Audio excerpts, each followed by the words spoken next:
Hey, this is Lee Nevis, host of CJ and Cell. Thanks for listening to the following podcast on Public House Media.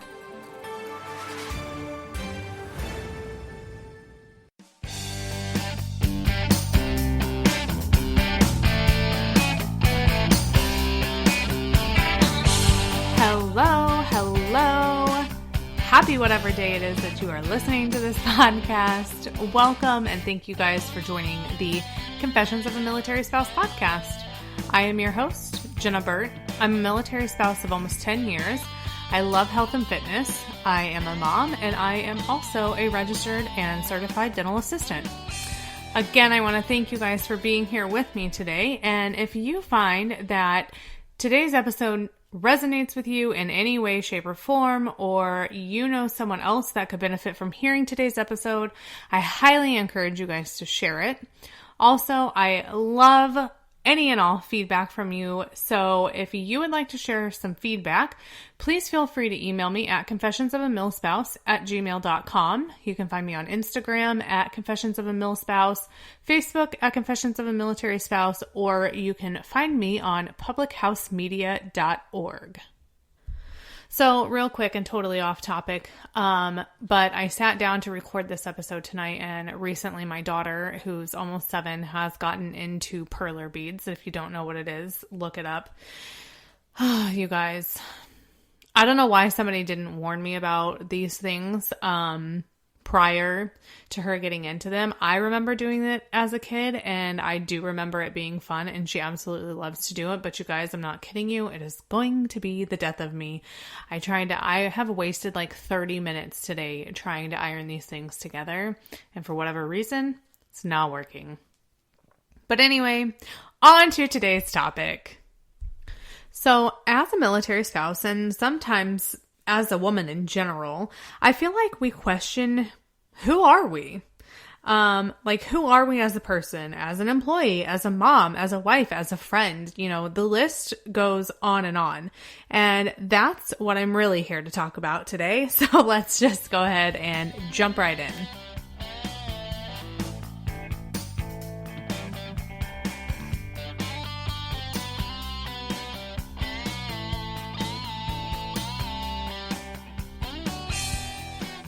So when I first became a military spouse, or I should say, I guess prior to becoming a military spouse, I was pretty established with who I was. You know, I was living on my own, I was supporting myself, I had a good job that I loved, and I felt really confident of the person that I was. I wasn't depending on anyone else for the first time in my life. I had this sense of independence, and I absolutely loved it. I had my close friends that I hung out with. I was exploring new places. And when I say exploring new places, I mean new bars in different towns. Let's be honest about that. But I was also meeting new people. And at that time, it was so much fun. That's what I remember about meeting new people and experiencing new things. I just remember how fun it was. And I think it was fun because we were young and we were still open to the idea of meeting new people and finding out who these people were. And, you know, we weren't ready to quote unquote settle down. So there wasn't this pressure of, oh, I have to find the right person, or, you know, oh, I need to find this lifelong friend, or whatever it was. You know, we were just out there having fun and exploring and living life. Then insert my husband. He kind of came out of nowhere, honestly. Now, don't get me wrong, a little bit of a background. We had gone to elementary and high school together, and we had quote-unquote dated on and off, as in, like, we would go on a few dates here and there, and he would take me out here and there, but it was never anything serious. And we always remained friends. But we stayed in contact most of the time, and there was a period, though, where I would contact him, and he would be silent, then vice versa. To be honest, I wasn't very nice in that regard, but we won't talk about that. Then one day I was sitting at my house where I didn't have any cell phone reception. And like when I say I didn't have any cell phone reception, it was so bad that I had to have a landline phone in case I needed to call 911. But I was sitting at my house with my best friend at the time at my kitchen table, and I'm sure we were just talking about life and who knows what else. You know, we were pretty young at that time. But my cell phone rang, and I remember that I found it super odd considering I did not get cell phone reception in my house. But for whatever reason, at that time, I did. So I looked down at my cell phone, and it was my now husband. And I remembered answering it and being so super careful not to move so I didn't lose the call. I remember trying to explain that I didn't have good cell phone reception and that my best friend at the time was over there, and that once, she left the house that I would call him back from a landline, because that was super cool at the time. I did call him back later that evening, and the rest is kind of history, honestly. He flew me out to California where he was stationed at the time, and, like a few months later, I think. And we've been together since. But something that I've struggled with for a long time in my life is finding friends that I quote unquote fit in with. And when I say I've struggled for a long time, I'm talking like since middle school. And I grew up in a really small town, so it's not like my friend selection was huge, and if I didn't fit in with this one group, I could go to this other group, because that's not really how it worked. But I feel like being a military spouse has added a whole other level of complication to that. I feel like a lot of women in general can relate to this particular topic, but especially military spouses. So let's talk about that for a minute and how that relates to this topic. So as a military spouse, we generally move every 3 years. Some people move more, some people move less, but in our particular situation, it's been about every 3 years, which usually means every 3 years we're having to make new friends unless we are super lucky and we get stationed close to where friends are from like a previous duty station. So if we've met somebody at a different duty station and they just so happen to be at the same duty station that we're going to. So if we aren't that fortunate though, which usually we aren't, we have to go through the process of finding and making friends. And I will be honest, moving to Beaufort, where we are moving very soon, I don't know anybody out there. So it's making me a little nervous, and this topic definitely hits pretty close to home. And I mean, I do feel like it's easy to find friends, but most of those friends end up being quote unquote surface friends, as I like to call it, meaning there are friends, but would we tell them our deepest, darkest secrets? No, probably not. Would we hang out with them all the time? Again, probably not. So how does this all fit into today's topic? Well, imagine moving every 3 years and having to make said friends, and you've been at your duty station for a while now, and you just really need a friend. You need a friend to vent to, a friend to drink wine with, to go out with. You just need a friend. And I think a lot of military spouses can relate to that one particular statement, that you just need a friend.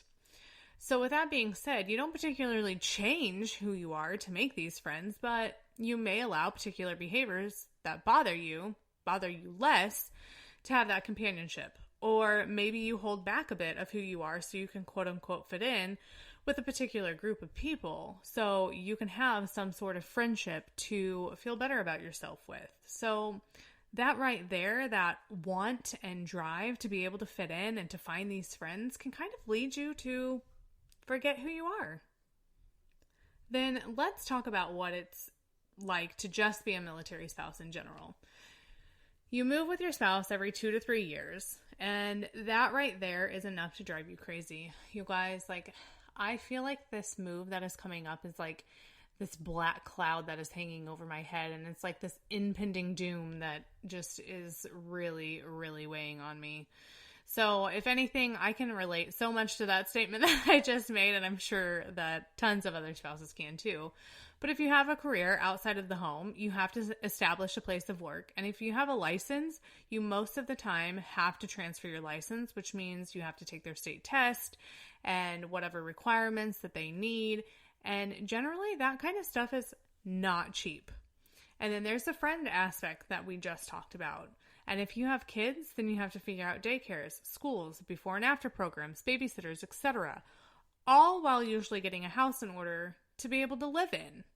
So all of that right there, you guys, is a massive responsibility. And a lot of that you usually have to handle by yourself.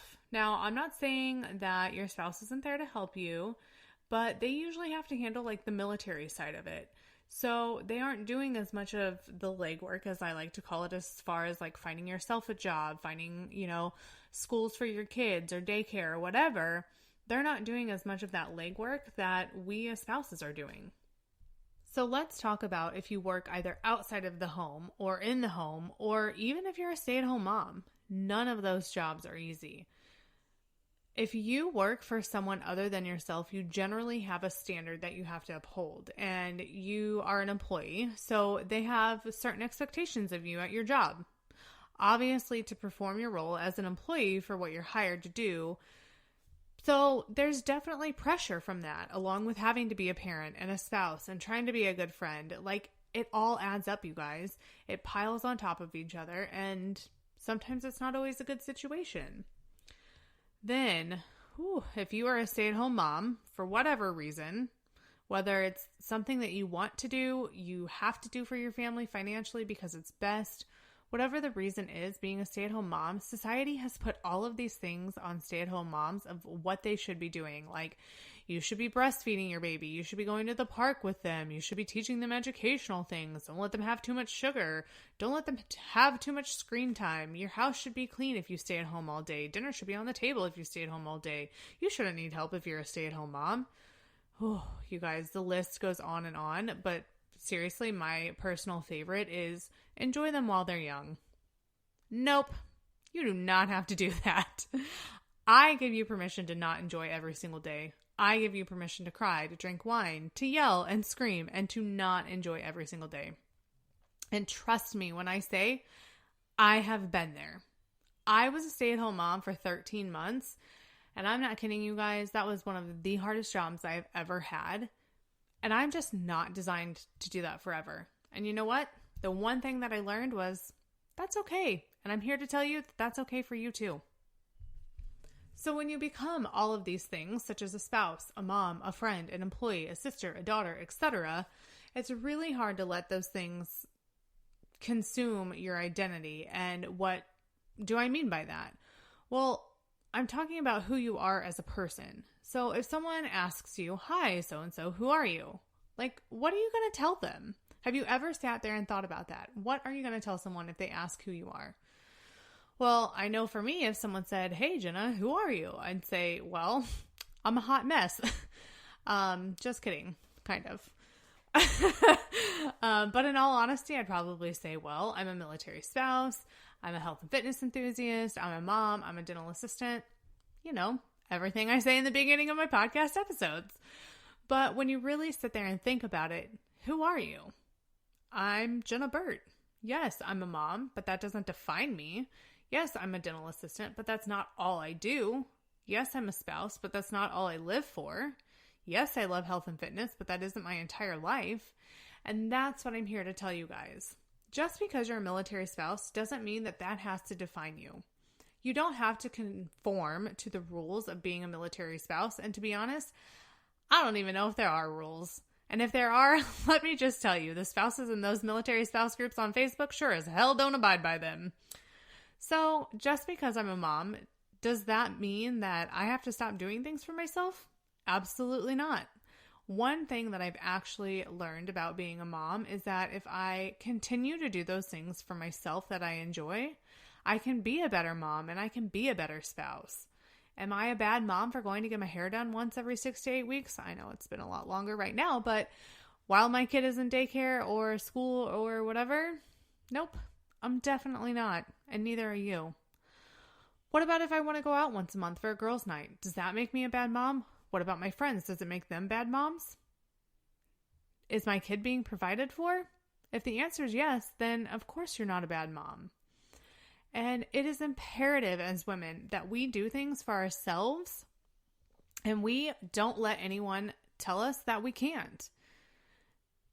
Because we are the only people that know ourselves. And if we let people from the outside dictate what we can and can't do, we will be so miserable. Now, what about a mom that's working outside the home, such as me? I love my job, you guys, and I love being a dental assistant, but I have had people tell me that they don't think it's in my best or in the best interest of my child, and that I can't possibly be a good mom and a good wife if I'm working outside of the home, because how does stuff get done? Well, I'm going to tell you. Actually, it gets done pretty easily. I have a spouse who offers to help out, who understands that in order for me to thrive in life, I have to work outside the home.